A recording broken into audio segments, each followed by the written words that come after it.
Hi, I'm DeeFarrell, and I'm here to talk about at-risk kids in the church. More Christian families are adopting and fostering and bringing the kids to church programs, children's church programs, but the parents are privy to information and training that church volunteers usually don't have. So as an adoptive parent and a church volunteer, I just want to pass on to you some tips that may help your hour and a half or 30 minutes, whatever you have with kids, more fruitful. So I'm going to address just 3 areas, and one is attitude, and one is touch, and one is discipline. So our attitudes, the teachers and the church's attitudes, can make or break this hour and a half or 30 minutes. I'm not going to lie to you, this may be very difficult. Some of these kids come in with behaviors that you may not understand, and behaviors don't respond to normal discipline tactics that you're used to.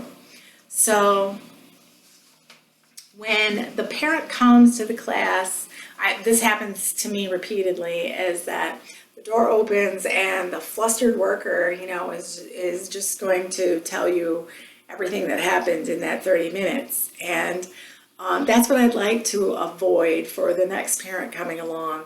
I understood that it was hard because that's my life for 24/7, but I was bringing my kids along, hoping for some support in just the values and what I was standing for in my home.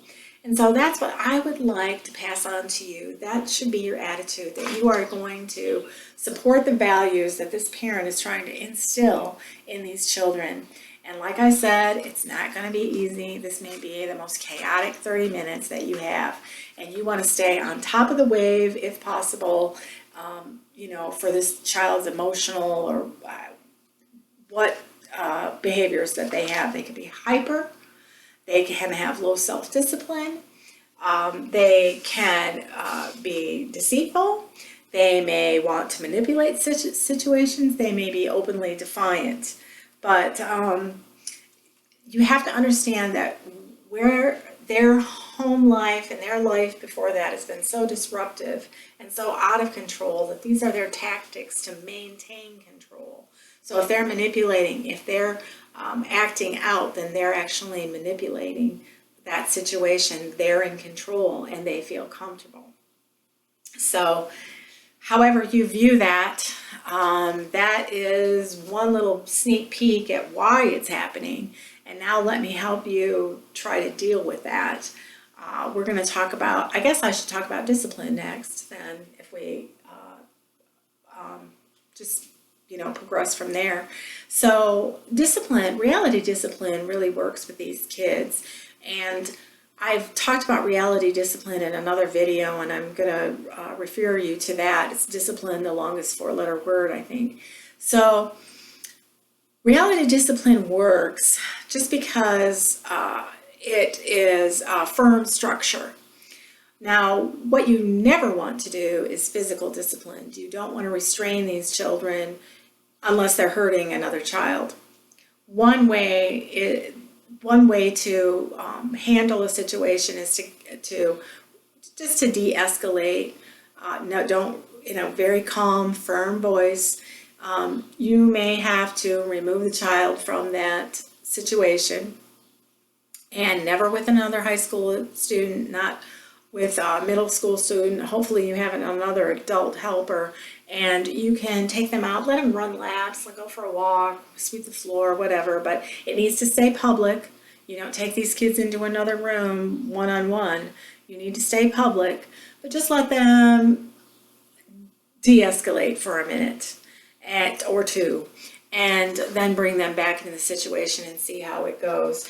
Another thing is if they have something that they like to do, whether it's art, deals with art or music or a game, then if they make good choices, they get to do that activity. So the stress is always on cooperation. You want to stress that cooperation is beneficial and enjoyable, and then you're going to stress that self-discipline gives you freedom. You have the freedom to choose to be able to do this activity.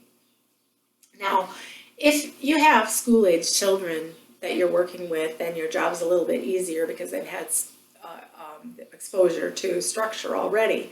But if you're in the preschool department, then your job's gonna be harder, I suppose. But here's one tactic that actually works. With one of my sons, what I did was, in a church service and for school for him, you would, say for church, I'm just gonna give you an example for that, is that we would make it through 2 songs one Sunday, and that's the first Sunday, and that's basically all we could get through. So then the next Sunday you add another one, and you add another song, and pretty soon you're sitting through all the song service, and then, maybe you're gonna make a quarter of the way through the message, and you're just gonna progress this way until they're able to sit through the whole thing. That's what I did with my oldest son, was just use that kind of tactic. So in the classroom situation, if you hopefully have another adult that can help you or recruit one, then you may get this young child to get through maybe just the beginning puzzle piece or whatever that you're doing. And then maybe they need one-on-one and come back for art or something.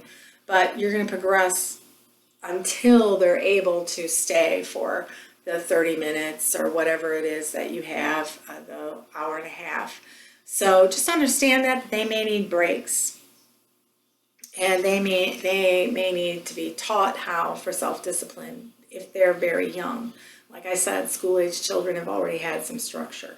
But when they come in on Sunday, most of the times they think this isn't like school, so we can do what we want. Or they're going to see how far they can go. They're going to be pushing those boundaries a little bit. So be consistent. Be firm, be loving, not harsh. You're going to be a support to that parent and an authority figure in their life, and you're going to stress that self-discipline brings freedom, that cooperating is beneficial and enjoyable. So hopefully, that said, you can come up with ways with your individual child, because it's not always a situation where I can give you a certain guideline and that's going to work, because these kids can get used to a situation and then they're going to manipulate that situation. I can tell you right now that rewards, they'll manipulate the rewards that you have. If you get candy or whatever, they're going to get used to that system really fast. These are not dumb children. So just depends. I'm just going to say again, it's not easy, but this is where the rubber meets the road. And if you want to make a difference in this child's life, then you're going to do the hard thing and pray over that child, pray over the children that come in, and God will give you the creativity then to deal with whatever behaviors that come up in class. Okay, last thing I want to talk about is touch. These kids sometimes have come from abusive homes, and they come into the church culture, and we are this touchy-feely culture. And we like to give hugs, and we may, what they would consider, be in their face. And so we need to understand that, be aware of that. If that child withdraws, then you need to respect that. You never have to ask parents questions. Just let the parents tell what they want, and otherwise we don't need to know. All we need to know is the child withdrew from that attention, and so let's respect that, and we're going to let them lead on what's appropriate for touch. I'm going to give you a tip right now, is that eye contact is huge. It speaks volumes to these children in that they are important enough to have your eye contact and affirming words. So encouragement and eye contact will go a long, long way. The second thing is if they've been neglected. Now, then that puts them in a different category, that they may be starving for attention, and that attention need may escalate to the point where they will manipulate to get that attention in your touch. And you need to know that you need to at least be aware that they want to control that situation, and if they're controlling the situation, they're controlling you, and you want to be careful of that, because what they really need is trust. They need to learn trust. So it's kind of this little line that you don't give them exactly what they want, but what they need. And here's what they need. They need that bond with the parent. And that's the parent's job, to give that affection. It's not yours. It's the parent's job for that affection and that bond to form in that family home. And so we don't want to put ourselves to be equal and take that responsibility on ourselves. That's the parent's job. We're coming alongside parents, remember. We're not substitutes for parents. So keep that in mind. And if you feel that, let's see, like maybe they're hanging on you too much, or they're always at you, you need to set up those boundaries of and teach what's appropriate and what's not. And they can even be sexually abused, and where there would be inappropriate touch. So boundaries are good. You are a person of authority, and they need to be able to respect the boundaries both ways, and you're respecting their boundary, they need to respect yours in the case of neglect. So again, eye contact, affirmation, a hug.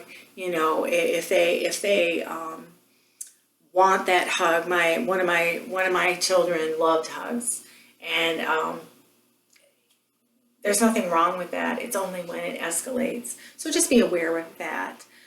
You just don't want it to go past a certain point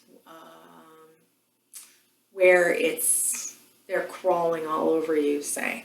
So appropriate touch is maybe just different for the abused child than to the neglected child.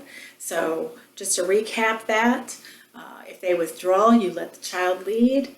If they're all over you, you set boundaries, and you don't want to separate that bond of the parents. You don't want to interfere with that. That's the parent's job. So I've covered a few things.